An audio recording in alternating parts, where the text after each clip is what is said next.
राधे राधे महाराज जी। महाराज जी ने इंग्लिश में लिखा है, ये कह रहे हैं कि पिछले कुछ समय से इनका वजन बहुत बढ़ गया था। एक किसी बात पे है महाराज जी, ये कह रहे हैं कि पर जैसे लोग इन पे कमेंट करते हैं, हंसते हैं, तो मतलब आपने बोला कि केवल भगवान के लिए रोना है अपने सत्संग में, बट मेरे को कंट्रोल नहीं हो पाता, फिर मैं रोने लग जाती हूँ। और कहते हैं मतलब मैं सह नहीं पाती। इस कंडीशन में मुझे क्या सोचना चाहिए और कैसा भाव रखना चाहिए? पहली बात तो हमारी कमी है, हम व्यायाम नहीं करते। दूसरी बात कमी, हम भोजन में संयम नहीं बर्ताव करते। तीसरी बात यह है कि हम भगवान से जुड़े नहीं हैं। तो सब कमियां ही कमियां हैं, फिर कैसे आनंद का अनुभव होगा। अब अगर हम इसको सुधार करें तो अभी सुधार हो जाए। और संसार किसी को सपोर्ट करे ऐसा असंभव है।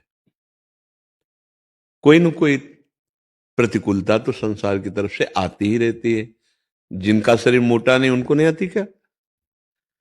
जो सतमार्ग में चलते हैं उनको प्रतिकूलता नहीं आती क्या? पर सतमार्ग में चलने वाले को प्रभु के भजन के बल से समता प्राप्त हो जाती है। वो मान में, अपमान में, सुख में, दुख में समान भाव रखकर आनंदित होता है। सामने वाले की दृष्टि है, वो क्या देख करके बोल रहा है, वो उसका मन है। जैसे कोई पागल आदमी रास्ते में खड़ा हमें गाली दे रहा है, अपमानित करने वाली वचन बोल रहा है, तो अपने लोग हंस के चले जाते हैं कि पागल है। मुझे लगता है ऐसे ही आपको समझना चाहिए कि संसार अपनी अपनी सोच के अनुसार बोल रहा है। बकाया हमारी तरफ से आपको प्रार्थना है कि आप दुखी मत होइए और व्यायाम कीजिए। थोड़ा चलिए, 2-4 किलोमीटर रफ्तार से चलिए और संयम युक्त भोजन कीजिए, सात्विक आहार कीजिए। अभी ठीक हो जाएंगे। शरीर का ये मोटापन या फिर कोई वो एक रोग होता है, ग्रंथि, क्या वो जो थायराइड, उसकी औषधि अगर वो है तो उसकी औषधि ले लीजिए। जैसे होता है ना वो, उसमें तो उसकी औषधि ले लीजिए और व्यायाम कीजिए और नाम जप कीजिए। कोई आपको बुरा कहे या भला कहे, ये उसकी सोच है। आप उसकी सोच से सुखी या दुखी क्यों होती है?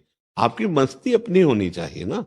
भगवान ने आपको जैसा बनाया है, भगवान ने जो आपको बुद्धि दी है, आप उसमें मगन रहिए। दूसरा आपको अच्छा कहे इसलिए क्यों परेशान हो? दूसरा आपको बुरा करे तो आप दुखी क्यों हो? यही तो अध्यात्म का ज्ञान न होने के कारण शरीर भाव से युक्त होकर हम इतना दुखी हो सकते हैं कि हमारा निकलना बंद हो सकता है, हम अपने जीवन से उब सकते हैं। तो ऐसा नहीं होना चाहिए। हम परास्त होने के लिए नहीं आए। मानव देह जो मिली, चाहे स्त्री हो चाहे पुरुष हो, हम जीतने के लिए आए हैं। काम, क्रोध, लोभ, मोह, मद, मत्सर, इन पर विजय प्राप्त करके भगवदानंद के लिए आए। तो नाम जप करो, व्यायाम करो और सात्विक भोजन करो। और अगर वो रोग है, कौन सा बताया, थायराइड, तो उसकी आप औषधि ले लीजिए। और जब आपको कोई ऐसे वचन बोले तो आप समझो पागल आदमी है। बातुल भूत विवश मतवारे, ते नहीं बोले वचन विचारे। जो अच्छे आदमी हैं वो कभी आपको दुख देने वाले वचन क्यों बोलेंगे? भाई, भगवान ने किसी के शरीर को मोटा बनाया, पतला बनाया, किसी का श्याम रंग है, किसी का गोरा रंग है, कोई विकृत शरीर वाला है, तो हम उसका उपहास थोड़ी करेंगे। उपहास तो मूर्ख लोग करते हैं। तो हम मूर्खों की बात क्यों ध्यान दें? हमको तो उन पर दया आनी चाहिए। ठीक है ना? और नाम जप करो, दुखी मत होइएगा जी। अंकित अटवाल जी अंबाला से। राधे राधे। कोटि कोटि प्रणाम महाराज जी। महाराज जी, अगर नाम जप चलता रहे परंतु इस जन्म में परमात्मा की प्राप्ति न हो तो क्या अगले जन्म में वहीं से शुरुआत होती है? ऐसी कल्पना क्यों करते हो? पहली बात तो नकारात्मक कल्पना क्यों करते हो? एक बार जिन नाम लिय, हित सो होए अति दीन, ताको संग न छाड़हि, प्रभु अपनो कर लीन। ऐसे हमारे करुणा निधान प्रभु का नाम जपे, फिर ये बात आगे के लिए रखे कि पता नहीं इस जन्म में कल्याण होगा कि नहीं। ऐसा सोचे ही क्यों? अच्छा, रही बात, अगर किसी अपराधवश, चूकवश उसका जन्म होता है तो महाभागवत होकर ही जन्म लेगा। जितना उसका भजन है वहीं से उसका भजन प्रारंभ होगा। और वो ऐसी जगह जन्म नहीं लेगा जहां भक्ति का ह्रास हो जाए। ऐसी जगह जन्म लेगा जहां श्री संपन्न और महान परम पवित्र वातावरण, भगवत भक्ति अनुष्ठान की उन्नति जहां से हो, ऐसी जगह भगवान जन्म देते हैं। वो छिन्न भिन्न नहीं हो जाता कि भजन किया और थोड़ा बुरा भाव आ गया, गिर गया, तो अब उसका जन्म होगा और फिर वहीं से शुरू करेगा काका गागा। ऐसा नहीं। अगर 1 लाख नाम जप किया तो ऊपर से शुरू होगा, 1 लाख के ऊपर से। जैसे महामहिमा में भगवान ऋषभ देव जी के पुत्र भरत जी महाराज भगवान की प्राप्ति के लिए परिवार राज्य सबका त्याग करके गंडकी नदी के पावन तट पर भजन कर रहे हैं। दयावश एक हिरन के बच्चे को बचाया और उसमें ममता हो गई, चूक हो गई। निर्ममो भवति। अगर हमें माया से पार होकर भगवान की प्राप्ति करनी है तो यो संगास त्यजति, यो महानुभाव सेवते निर्ममो भवति। तो उन्होंने भगवान की प्राप्ति के लिए सब संगों का तो त्याग किया और महापुरुषों के द्वारा सेवित शालिग्राम भगवान जहां प्रकट होते हैं ऐसी नदी का सेवन किया। और उनके सबसे बड़े महापुरुष पिता ऋषभदेव जी बहुत बड़े महापुरुष हुए हैं, वो तो भगवान के अवतार थे और परमहंसों के आचरणों का उन्होंने स्वयं अपने जीवन में करके दिखाया, पर चूक हो गए। तीसरा जो सूत्र था निर्ममो भवति, वो उसमें चूक गए और ममता कर बैठे। हिरन में तो अगला जन्म हिरन का हुआ, पर हिरन के रूप में भी वो भजन ही करते रहे। अविनाशी भजन का ऐसा प्रभाव कि हिरन के रूप में भजन में जो त्रुटि हुई थी भरत जी के रूप में वो पूरी कर ली और अगला जन्म ब्रह्मबोध संपन्न महापुरुष ज्ञान की 5वीं भूमिका में जड़ भरत जी के रूप में प्रकट हुई। वहां कोई साधना नहीं करनी पड़ी। तो भजन कभी निष्फल नहीं होता। चूक हो जाए तो जन्म हो सकती, पर हम ऐसी रास्ता क्यों छोड़ें? हमें दृढ़ निश्चय करना है। आशा बंधा समुत्कंठा नाम गाने सदा रुचि, ये दृढ़ आशा रखने की इसी जन्म में मुझे भगवत साक्षात्कार होगा और उत्साह के सहित भगवान का नाम जप करें। हम चिंता क्यों करें इस बात की कि पता नहीं कल्याण हो कि ना हो, अगला जन्म कहां होगा, कैसे होगा? नहीं, भरोसो दृढ़ इन चरणन केरो। प्रभु के सी चरणारविंद का दृढ़ भरोसा है, नाम है, फिर क्या दिन समुझ जाए शरण ते डरत ना काल डर। अब क्या है? अगर जन्म भी होगा तो आनंद युक्त होगा और हम भगवान का नाम कीर्तन करेंगे, भजन करेंगे, भगवत भक्तों का संग मिलेगा, क्योंकि हम भगवान का आश्रय लिए। पहली बात तो चूक ना हो, अगर हो भी जाए तो हमारे प्रभु इतने करुणामय हैं कि राहत न प्रभु चित चूक किए की करत सुरत सहबार है की। इसका मतलब मुझे इस जन्म में भगवत प्राप्ति पक्की हो जाएगी, ऐसा दृढ़ आशा रखनी चाहिए। आगे भगवान जैसा जाने, पर अपनी आशा में हम नकारात्मक सोच बिल्कुल ना लावें कि हमारा अगला जन्म होगा। हमको तो प्रभु के धाम जाना है, प्रभु की सेवा में जाना है, ऐसा। और फिर भक्तों ने जन्म की परवाह कब की? वो तो कह रहे हैं यत्र यत्र हम जन्म कर्म भी नारके पर में पदे, अथवा चाहे नरक में रखो चाहे परम पद में रखो, पर राधिका रति निकुंज मंडली तत्र तत्र हृदय में विराजताम। हे प्रिया, जो अपनी सखियों के सहित लालजू के सहित हमारे हृदय में रहो, चाहे मुझे नरक भेज दो चाहे जहां परम पद भेज दो, मुझे कोई परवाह नहीं है। अर्थ न धर्म न काम रुचि गति न चाहो निर्वाण, जन्म जन्म रति राम पद यह वरदान। भक्तों ने कभी जन्म को बुरा ही नहीं माना। मेरा जन्म हो लेकिन आपके अनुराग में हो। जे जोनि जन्मो कर्म बस तहा राम पद अनुराग हो। भगवान के चरण पर हम कहते हैं ऐसी आशा ही क्यों रखे? हम साक्षात इसी जन्म में प्रभु के पार्षद बनकर उनकी संग सेवा में जाएंगे। ऐसी आशा रखे, फिर प्रभु के आगे की बात वो जैसा चाहे वैसा करें। समझ रहे हैं आप? हिमांशु शेट्टी जी दिल्ली से। श्री हरिवंश महाराज जी। महाराज जी, ग्रस्त जीवन जीना चाहता हूँ। हम प्रभु के बनाए माया खेल में आ तो गए हैं, क्या मैं ग्रस्त में रहते हुए इस खेल से कभी निकल पाऊंगा, जिससे मैं मुझे दोबारा माता पिता के गर्भ में ना आना पड़े? पूरा अच्छे से निकल जाओगे। जब विश्वामित्र जी अयोध्या से अपने आश्रम की तरफ जाते हैं तो दशरथ जी महाराज जी ने एक चौपाई कही थी, नाथ सकल संपदा तुम्हारी, मैं सेवक समेत सुतनारी। बस वो भाव ले आना है। पत्नी, पुत्र, परिवार, ये सब भगवान हमें सेवा के लिए दिए हैं। इनमें भगवत भाव कर करके नाम जपते हुए खूब मेहनत से धर्म पूर्वक धन कमाकर उनकी सेवा, बड़े बुजुर्ग माता पिता की सेवा, और अपने हृदय में बार बार भगवान के स्मरण का स्वभाव बनाना। अभ्यास योग युक्तेन चेतसा नान्यगामिना। ऐसा हम अभ्यास करें कि हमारा चित्त बार बार राधा राधा राधा राधा ऐसा रटने लगे। तो नाम चल रहा है और हम अपना काम कर रहे हैं और वो कर्म भगवान को समर्पित कर रहे हैं, और प्राप्त उससे जो फल है उसका धन आदि, उससे हम परिवार की सेवा कर रहे हैं। और अगर हमें लगा कि 4 रोटी हमसे बच रही है तो हम औरों की सेवा में लगा देते हैं, निश्चित भगवत प्राप्ति हो जाएगी। दोनों मार्ग भगवत प्राप्ति में समर्थ हैं, विरक्त मार्ग और गृहस्थ मार्ग। गृहस्थ मार्ग में जीव मार्ग को न जानने के कारण फंस जाता है, तो क्या विरक्त मार्ग में नहीं फंस जाता है? फंसाव तो दोनों में है। दोनों को ज्ञान प्रवीण होना पड़ेगा, राग रहित होना पड़ेगा। ऐसा नहीं कि वो विरक्त हो गया तो भगवान को प्राप्ति ही हो जाएगा। नहीं नहीं, बिन विवेक वैराग भक्त बिन सत्य नये को मानो, भगवत विमुख कपट चतुराई सो पाखंड ने जानो। वो पाखंड में भी फंस सकता है, भक्ति का रोग है, भक्ति भी रोग युक्त हो जाती, दम्भ और पाखंड रूपी रोग हो जाता है। तो गृहस्थी में बहुत दैन्यता से अगर चले तो निकल सकता है। भगवान का आश्रय और परिवार को भगवान का स्वरूप समझना और अपने कर्तव्य पर ध्यान देना, पारिवारिक जनों के कर्तव्य पर ध्यान ना देना। जैसे हम सेवा कर रहे हैं माता पिता को, वो हमारे लिए कटुवचन बोल रहे हैं, तो हम उनको ऐसा बोलना चाहिए कि नहीं बोलना चाहिए, इस पर हम नहीं जाएंगे। अब हमको क्या करना चाहिए? हमको सहना चाहिए और उनकी सेवा करनी चाहिए। ऐसे पत्नी है, ऐसे पुत्र, परिवार, हम उनको जितना हमारा अधिकार है उपदेश करेंगे, सुधारने की चेष्टा करेंगे। नहीं सुधरेंगे, भगवान पर छोड़ देंगे। हम रोएंगे नहीं, हम द्वेष नहीं करेंगे, हम लड़ाई नहीं करेंगे। अगर हम ऐसे भाव से, गंभीर भाव से नाम जप करते हुए चले तो पूरा परिवार का कल्याण हो जाएगा। प्रणत कुटुंब पाल रघुराई, बड़ा आनंदमय गृहस्थ जीवन हो जाएगा और भगवत प्राप्ति तो निश्चित हो जाएगी, क्योंकि भगवान को कर्म समर्पण करना और भगवत स्मरण करना, भगवान के आश्रित रहना, यही तो भगवत प्राप्ति का स्वरूप है। समझ पा रहे हैं आप? कोई नशा मत कीजिए, गंदे पापाचरण मत कीजिए, नाम जप कीजिए और धर्म पूर्वक धन कमाइए। प्रधानता धर्म की रहे, धन की नहीं। जहां धन की प्रधानता हो जाती है वहां अधर्म होने लगता है, पापाचरण।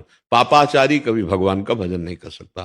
पापवंत कर सहज स्वभाव, भजन मोर ते भाव न काऊ, जो पे दुष्ट हृदय सोई होई, मोरे सन्मुख आव की सोई। तो ये इतना ध्यान रखें कि प्रतिकूलस्य वर्जनम श्री कृष्ण अनुकूलेन, प्रभु के अनुकूल चले, प्रतिकूल आचरणों का त्याग करें और सद आचरण। ये तो सर्वाणि कर्माणि मयि सन्न्यस्य मत्पराः, सारे कर्म भगवान को समर्पित करके भगवत परायण नाम जप कर रहा है, वो तो संत है। गृहस्थ में रहते हुए उसे भगवत प्राप्ति हो जाएगी। समझ पा रहे हैं? परोपकार का वर्णन बहुत आया है जी, धर्मशास्त्र में भी कहा है, यत्र यत्र तत्र सर्वत्र शास्त्रे च परोपकार वर्णिता वर्तते। गुरुजी, एक चीज ये है कि परोपकार है क्या? पर है प्रकृति, प्रकृति के सिवा पर और कुछ है नहीं। परमात्मा है स्वा। देखो, सबसे बड़ा परोपकार ये पर है स्थूल शरीर, पर है सूक्ष्म शरीर और पर है कारण शरीर। इन तीनों को माया मुक्त कर दो, वही उपकार हो जाएगा। स्वा में स्थित हो जाओ, सबसे बड़ा परोपकार। अगर इसको सुधार लिया तो फिर प्रकृति का अपने आप सुधार हो जाएगा। आप भगवत तत्व के ज्ञाता या भगवत प्राप्त हो गए, सतरति सतरति सा लोकांतारेति। बिल्कुल व्यवहारिक भाषा नहीं, क्योंकि आप परमार्थ के प्रतीक हैं। ये तीनों शरीर माया जनित है, प्रकृति से बने हुए। प्रकृति पर है, आत्मस्वरूप स्वा है। स्वा में स्थित हो जाओ, इस पर का त्याग करके। ये बहुत बड़ा परोपकार कर दिया कि बार बार जन्म मरण के बंधन से मुक्त हो गए। अगर ये ना किया, दूसरों को खान पान दे देना, पानी दे देना, रुपया पैसा दे देना, ये सब दान पुण्य के अंतर्गत आता है। सच्चा परोपकार ये है कि इस जन्म में कर्म बंधन को विध्वंस करके, जो संचित कर्म है, और क्रियमाण को भगवत समर्पित करके प्रारब्ध को भोगते हुए अपने स्वरूप में स्थित हो जाओ, भगवत प्राप्त हो जाओ। इससे बड़ा परोपकार कोई नहीं। आप समझ पा रहे? हाँ। अब जब इस कोट से आपकी स्थिति हो गई तो आपके द्वारा जगत मंगल स्वाभाविक होगा। खुशबू इत्र की आ गई तो सबकी घ्राणेन्द्रिय में अपने आप पहुंच जाएगी। आप भगवदानंद में डूबे हुए जिधर निकलेंगे ना, सातरति सा लोकांतारेति मम भक्ति युक्तो भुवनम पुनातु।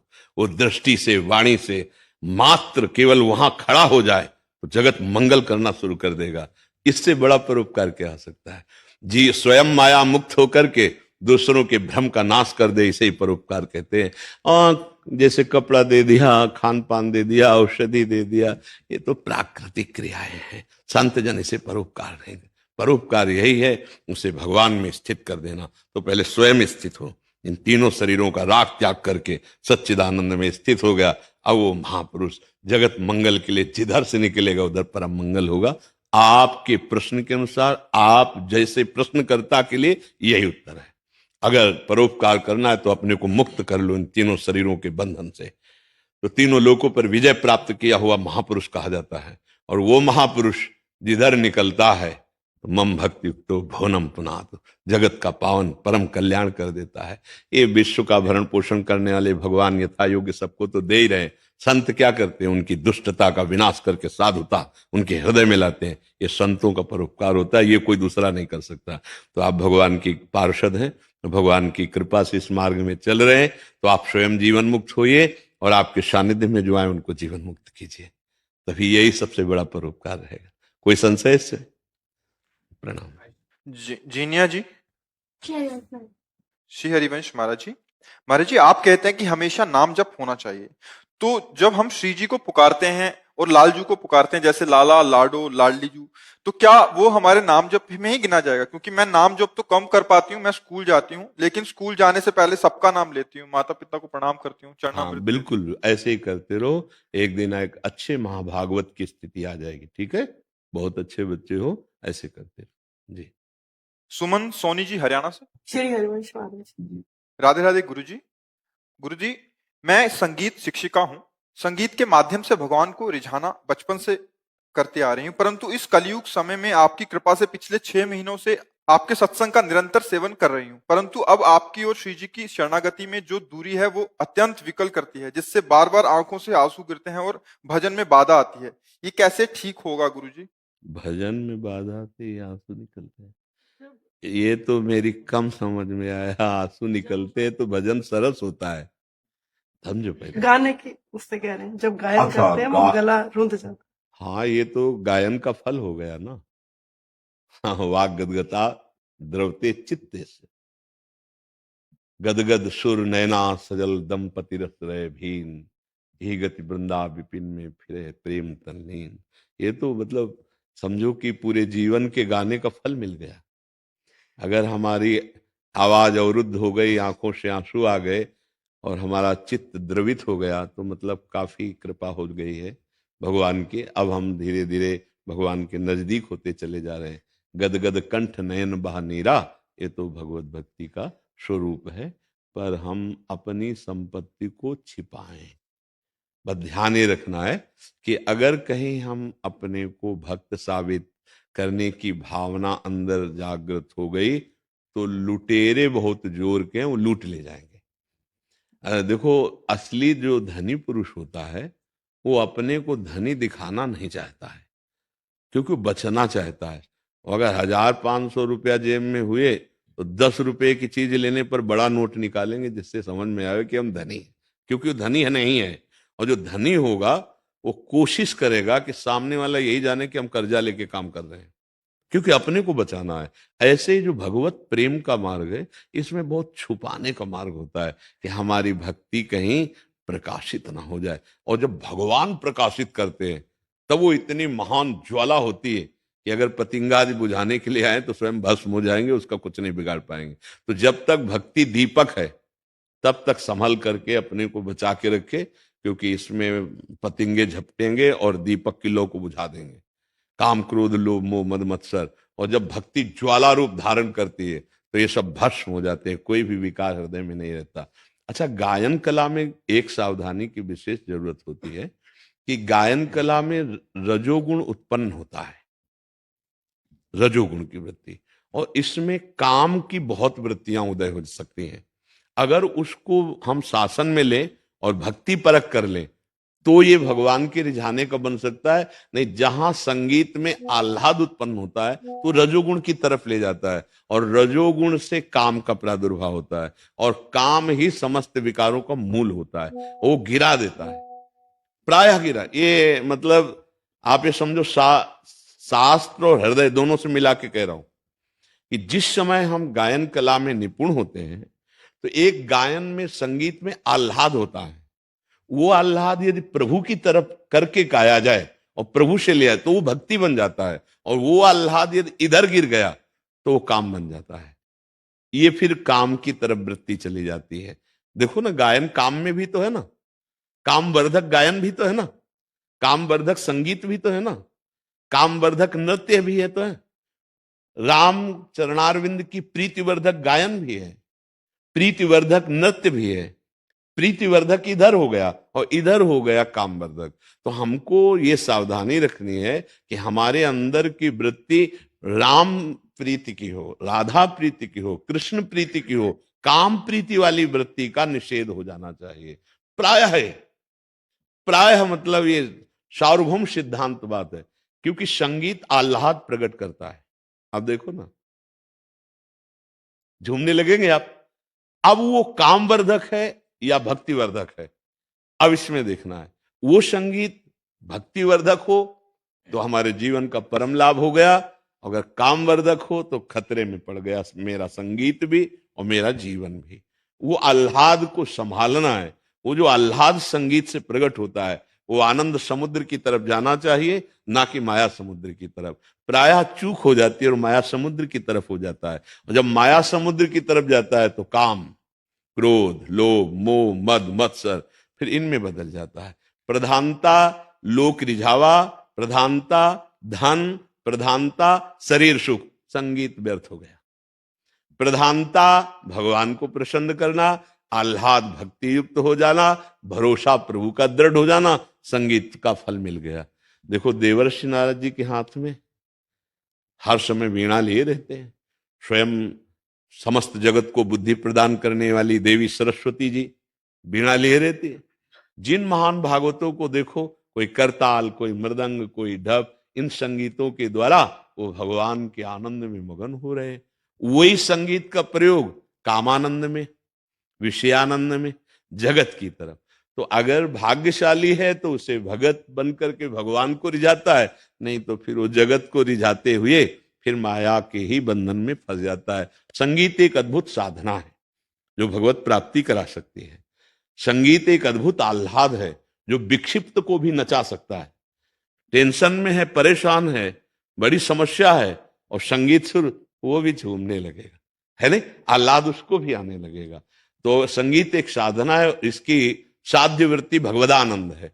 अगर भगवदानंद की तरफ ये न गई तो फिर कामानंद में, विषयानंद में फंसा देगी। तो हमें सावधान रहना विषयानंद से और उसका मोड़ कर देना भगवदानंद की तरफ।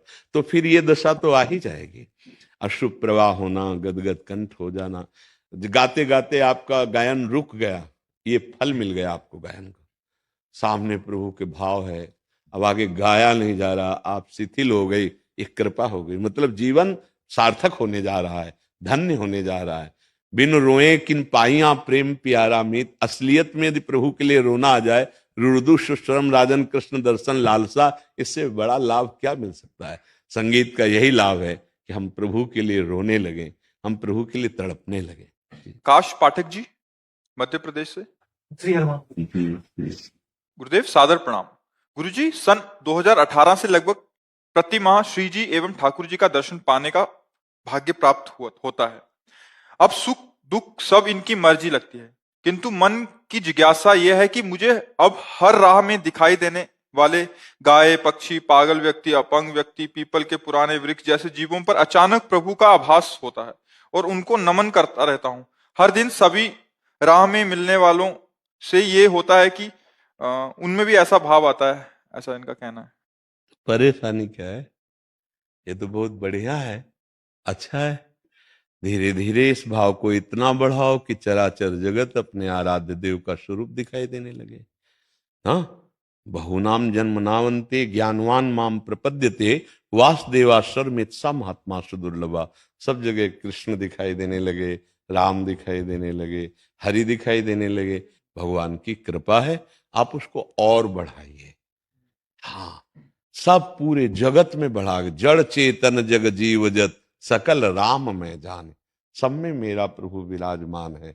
केवल पीपल में ही नहीं है, केवल गाय में ही नहीं है, हाँ, वो चराचर जगत में विराजमान है। जब ऐसा कर लोगे तो जीवन मुक्त महात्मा हो जाओगे, पैंट शर्ट में भी महात्मा हो जाओगे। स्थिति बढ़िया।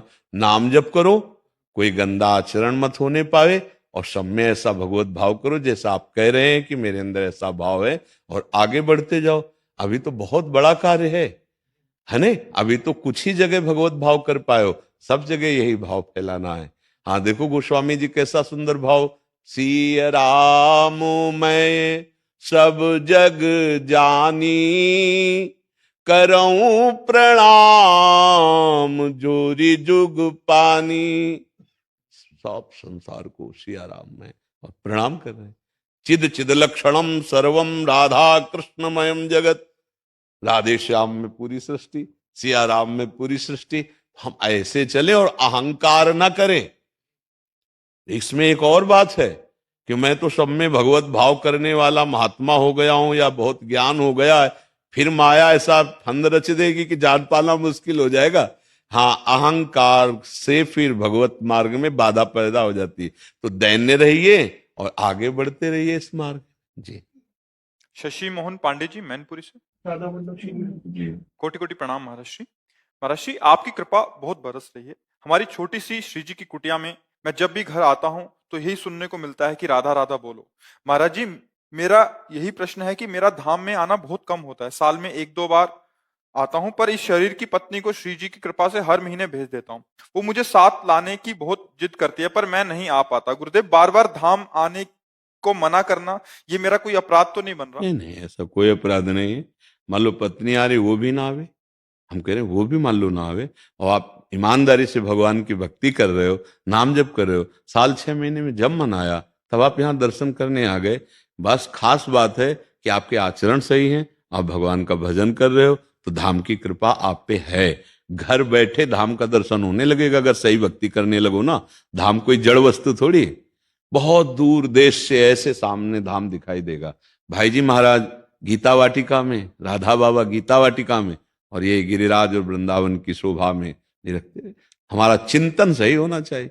अब धाम भी आए, आपका चिंतन सही ना हो, यहाँ गंदी बात हो जाए, पापाचरण हो जाए तो पाप ही बढ़ जाएगा। धाम आ रहे हैं, आप भजन कर रहे हैं, अब आइए, स्वागत है आपका। लेकिन आपकी इच्छा अगर नहीं, आपका संयोग नहीं बैठता, आप साल 2 साल में एक बार आ जाइए, पर वहां अच्छे आचरण कीजिए, नाम जप कीजिए, भगवत चिंतन कीजिए। जैसा आपने कहा, हम कुटिया में प्रवेश करते, श्री जी की बड़ी कृपा, राधा राधा ही सुनाई देता है, तो बहुत सुंदर बात है। आप उसके लिए चिंता, आना जाना ये बाहरी बात है, हमारा चित्त जुड़ा है प्रभु से। बात समझे? हमारा जिह्वा नाम से जुड़ी है। हम मस्तक झुकाते हैं श्री धाम वृंदावन को। कभी आ गए, जीवन में 1-2 बार आ गए, उतने से भी काम चल जाएगा। क्योंकि हम जो धाम आने का फल वो कर रहे हैं, नाम जप कर रहे हैं, अच्छे आचरण कर रहे हैं, भक्ति कर रहे हैं, समझ रहे ना? तो इसमें कोई अपराध नहीं लगेगा कि हम नहीं जा पाएंगे, आप चली जाइए। मान लो वो भी ना आ पावे तो ऐसा कोई, ये भगवान बहुत करुणामय है, बहुत कृपाल है। कहो सो कहाँ जहां प्रभु नाही, ते समाज गिरजा में रहू, अवसर पाई वचन एक कहू, हरि व्यापक सर्वत्र समाना, और प्रेम ते प्रगट होए मैं जाना। अगर वहीं प्रेम कर लो तो वहीं वृंदावन प्रकाशित हो जाएगा तुम्हारे नेत्रों के सामने, प्रिया प्रीतम प्रकाशित हो जाएंगे। कहो सो कहाँ जहां प्रभु नाही, तो इसमें चिंता की बात नहीं है। ठीक है जी। मैथिली पांडे जी सीतापुर से, राधा वल्लभ श्री जीवन।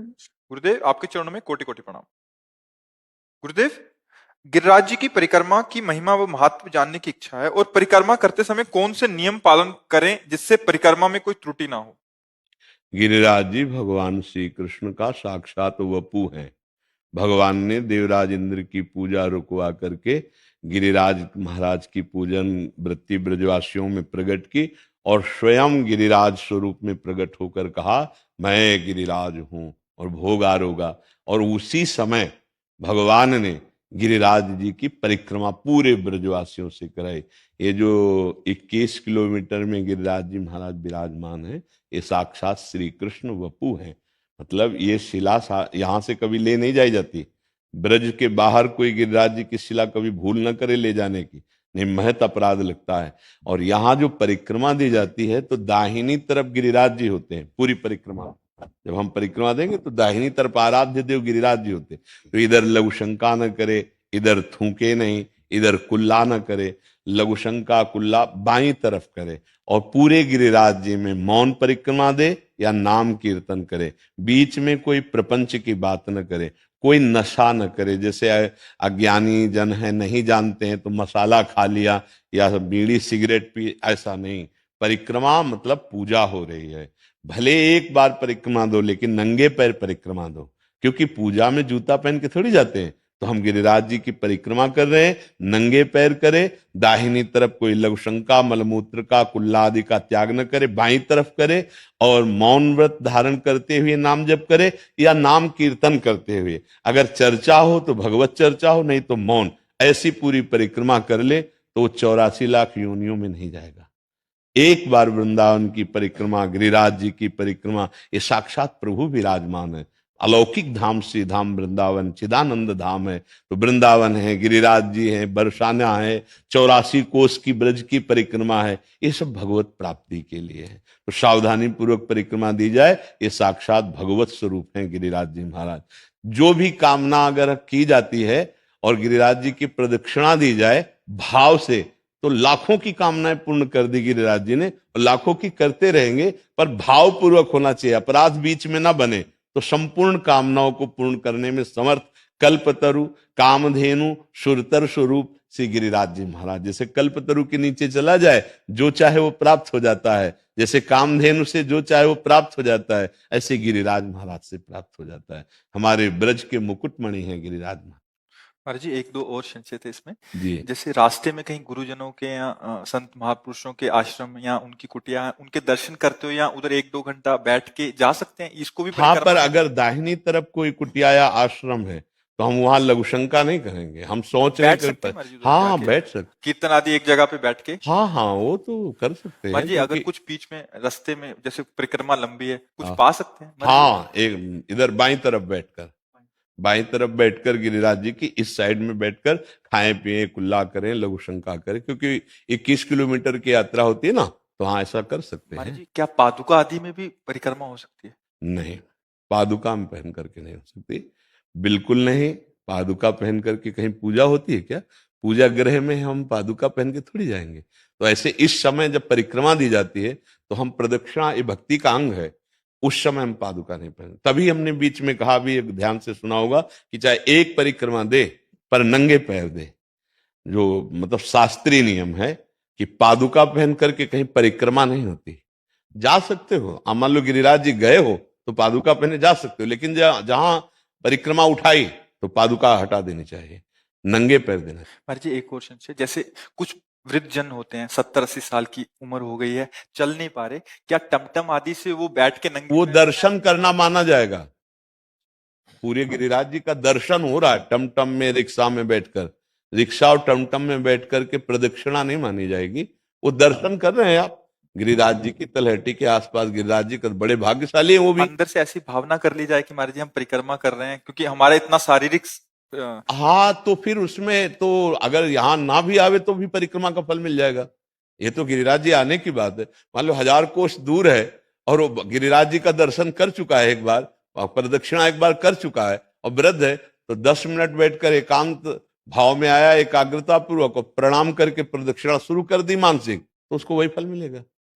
ये भी बात है, पर इतनी एकाग्रता सिद्ध पुरुषों में होती है। अब मन तो एक सेकंड में कितना चंचल है, कहां से कहां पहुंच जाता है। पूरी गिरिराज जी की परिक्रमा पूरी एकाग्रता से अगर मानसिक दे दी जाए तो वो भी प्रगट परिक्रमा का ही फल प्रदान करेगा।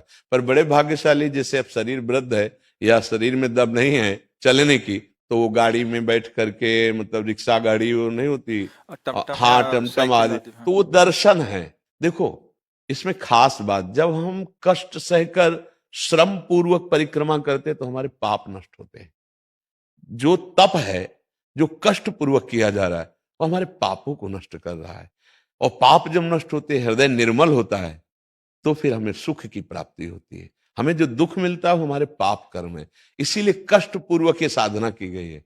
नंगे पैर ब्रज 84 कोस की परिक्रमा, नंगे पैर गिरिराज जी की परिक्रमा। अब जैसे 84 कोस की परिक्रमा अपने लोगों ने लगाई तो कोई पादुका थोड़ी पहनी है, सावधानी रखी गई। तो ये कष्ट पूर्वक तप है जिससे भगवान प्रसन्न होते हैं, हमारे पाप नष्ट होते हैं। अब फिर सामर्थ्य नहीं है तो वैसे तो आजकल प्राय सामर्थ्यहीनता ही प्रकट हो रही। जूता मोजा कार और इसमें जो है ना, तो वो कोशिश करेंगे पैदल चलने की थोड़ी, वो तो कार से ही देख रहे को। अगर ये हो कि कार से घूमने से फल मिल जाएगा तो जो कुछ परिक्रमा लग भी रही वो भी बंद कर देंगे। तो खास बात यह है कि जितना तुम शरीर को कष्ट देते हुए नंगे पैर परिक्रमा दे रहे हो, उसका तो फिर अलग ही स्वाद मिलेगा। निश्चित निश्चित बहुत कृपालु गिरिराज जी महाराज हैं। कोई केवल दर्शन कर रहा है, कोई गाड़ी से केवल दर्शन करके आया, वो भी भाग्यशाली है। पर परिक्रमा की तुलना नहीं हो सकती। जो नंगे पैर परिक्रमा गिरिराज जी की लगा रहे हैं, उनकी तुलना गाड़ी और रिक्शा इससे नहीं हो सकती। वो अहोभाग्य है। पर कोई नशा ना करें। प्राय हमने देखा है कि गलती कर देते हैं, जैसे बीड़ी सिगरेट और तम्बाकू मसाला खाया कि भाई इतना वो मेहनत कर रहे हो, त्रुटि भी कर रहे हो, ठीक नहीं है। अरे कम से कम 5 घंटे गिरिराज जी की परिक्रमा लगी, तो 5 घंटे नाम जप करो, 5 घंटे तो कोई नशा मत करो, 5 घंटे तो कोई गंदी बात मत करो, कोई गंदा चिंतन ना करो, तो उसका लाभ मिलेगा। तो कष्ट पूर्वक जो गिरिराज जी या वृंदावन की परिक्रमा होती है, विशेष लाभदायक होती है। महाराज जी एक कोई संशय ना रह जाए इसलिए हाँ। पूछ रहे हैं महाराज जी। जैसे अभी हम कभी गिरिराज जी आदि जाते हैं, क्योंकि कुछ संत जन आए एक एक दो दो परिक्रमा करते हैं, उनके पैरों के नीचे जी। तो सॉक्स आदि डाल लेते हैं। हाँ, तो वो सॉक्स क्या है आदि- कि वो 2-2 3-3 जो परिक्रमा करते हैं, वो जूता नहीं पहनते, वो कपड़े की पट्टी बांधते हैं, क्योंकि घाव हो जाते हैं। तो उस घाव की स्थिति में भी उनको अपने नियम पूरे करने हैं, तो वो कपड़े की पट्टी बांध ले या ऊन के कपड़े का ऐसा कोई, उनका उद्देश्य जूता पहनना नहीं है। उनका उद्देश्य कि हमें गिरिराज जी की प्रदक्षिणा देनी है। पर अब पैरों में घाव हो गया। पहले अधिकतर हर जगह रज होती थी परिक्रमा में, अब प्राय कंक्रीट वाली ये रोड है, तो बहुत गर्म होने पर भी त्वचा कट जाती है। और वो दिन में 3-3 बार लगाते हैं, मान लो 24 घंटे में 3 बार, तो वहां घाव बन जाते हैं। अब उनको अपना नियम पूरा करना है, तो मोटी कपड़े की पट्टी बांध ली या ऊन के ऐसे धारण कर लिए, वो उनके लिए है, उनका निषेधात्मक नहीं है। हम खास बात उनके लिए जो कभी कभी कर रहे हैं, तो वो नंगे, वो कोई जूता नहीं पहनते। महाराज जी इसमें एक क्वेश्चन, हाँ। आपने बोला जूते नहीं डालने, जी। तो क्या जैसे अभी सर्दी आती है, जी। जनसाधारण आदि सॉक्स डाल के डाल कर सकते हैं? नहीं, नहीं, मोजा और जूता दोनों पादुका के अंतर्गत ही आते हैं। हम जब श्री जी के सामने निषेध किए हैं कि नहीं, तो आराधना के लिए मोजा नहीं। अब जैसे वही मोजा पहनकर लघु शंका की है आपने, वही मोजा पहन करके आप अन्यत्र भी, अब वही मोजा पहनकर ठाकुर जी के सामने, मुझे तो अच्छा नहीं लगेगा।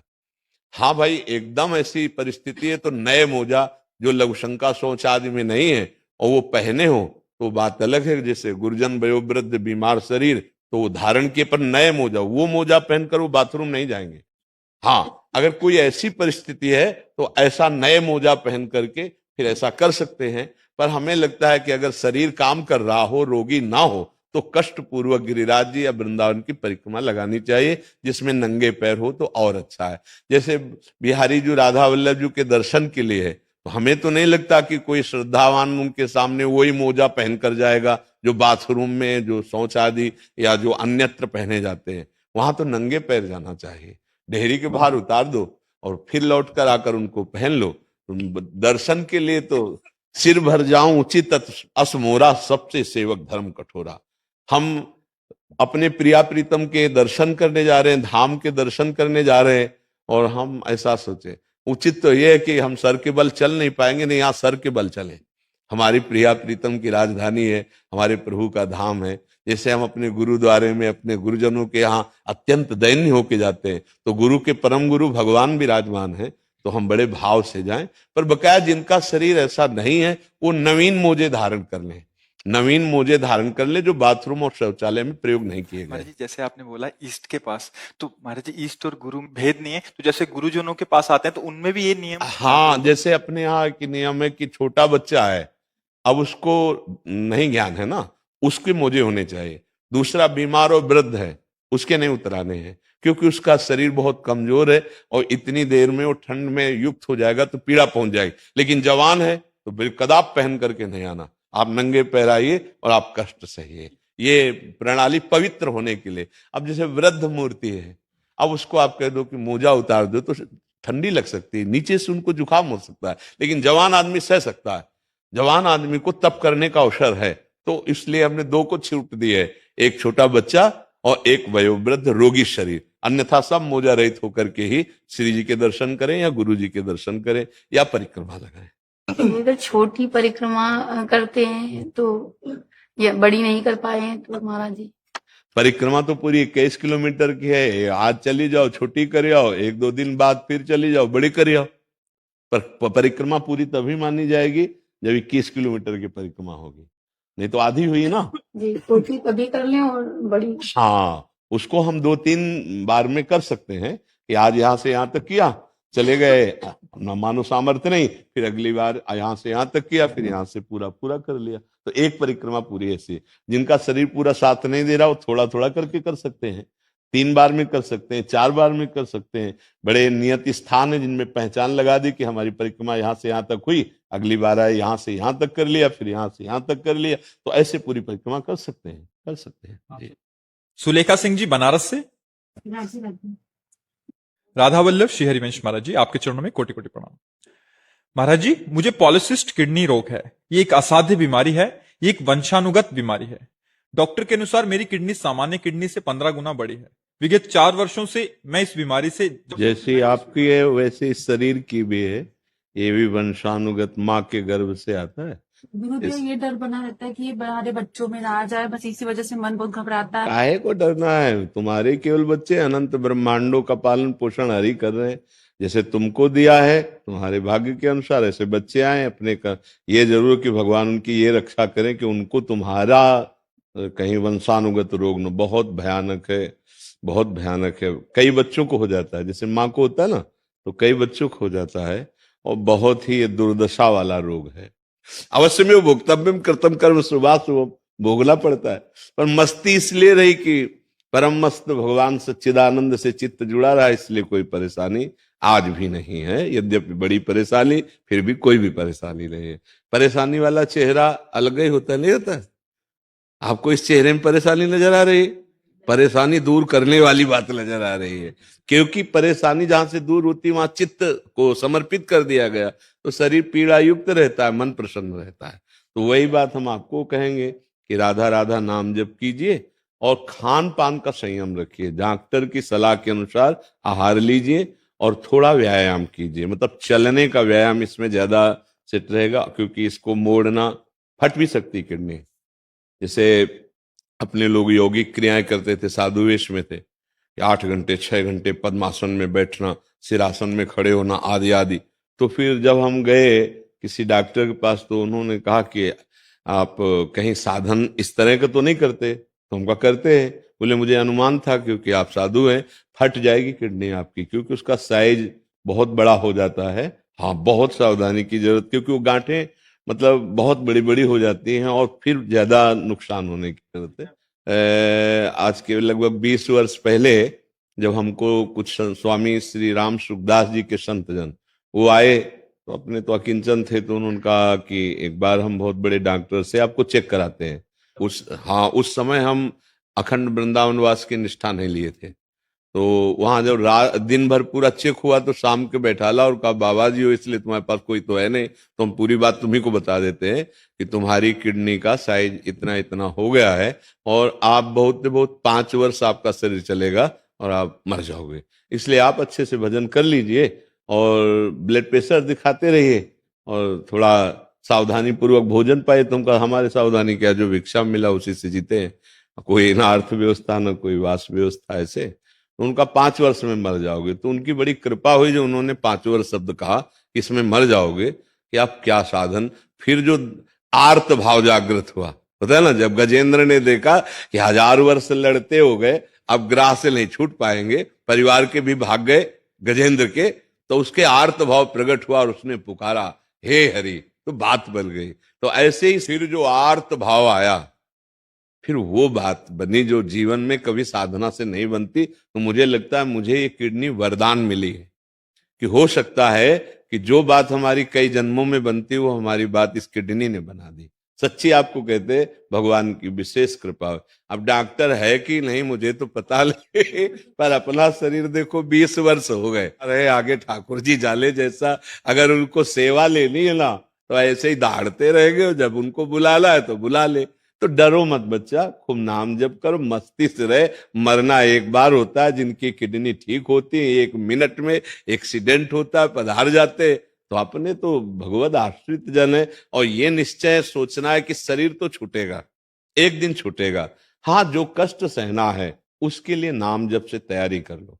नाम जप वो वस्तु है जो परमानंद प्रदान करता है। मतलब सच्ची मान लेना, हर कष्ट सहने की सामर्थ्य भगवान देते। नाम जप का फल ये नहीं कि हम किडनी ठीक कर लें, सच्ची कहते हैं आपसे प्रभु, आप जानते छोटे छोटे मंत्रों में, छोटी छोटी साधनाओं में ऐसी सामर्थ्य है कि ये सब बातें बहुत जल्दी ठीक की जा सकती है, और आपको लेकिन भगवत प्राप्ति नहीं, आपने अपनी बुद्धिमत्ता भगवत प्रेम नहीं बचा लिया। इसीलिए बड़े बड़े जैसे रामकृष्ण परमहंस जी के गले में कैंसर था, भाई जी हनुमान प्रसाद पोद्दार जी के उदर में कैंसर था, सामर्थ्य इतनी कि विश्व से वो मिटा सकते हैं। लेकिन भगवान के विधान पर राजी रहना, सरकारी आदमी वही जो सरकार के कानून की रक्षा करता है, ऐसे भागवतिक जो महाभागवत जन है वो भगवान के विधान की रक्षा करते हैं। भगवान जो विधान रच दिए उसको हम भोगेंगे और अपने भजन का फल भगवान की प्राप्ति करेंगे। सर्व जगत मंगल करने की सामर्थ्य होती भजनानंदियों में, जो वास्तविक भजन मार्ग में रहते हैं, और होता है सर्व जगत मंगल। ऐसा नहीं, हमने संतों को देखा है बड़े बड़े रोगों को छुटते इस संसार समुद्र से उद्धार हो जाए। तो डरना नहीं, राधा राधा नाम जपते रहना, सावधानी रखना और भगवान का आश्रय रखना। मरना है ही एक दिन, बार बार मरना नहीं है, तो फिर डरना क्या है। राधा राधा राधा राधा राधा राधा राधा राधा राधा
राधा राधा राधा राधा राधा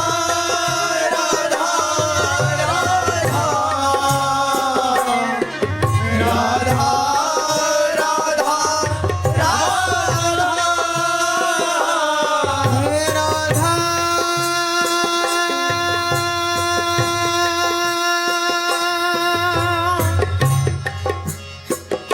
श्री राधा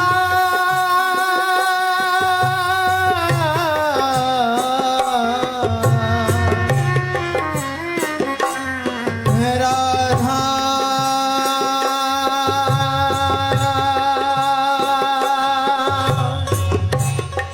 राधा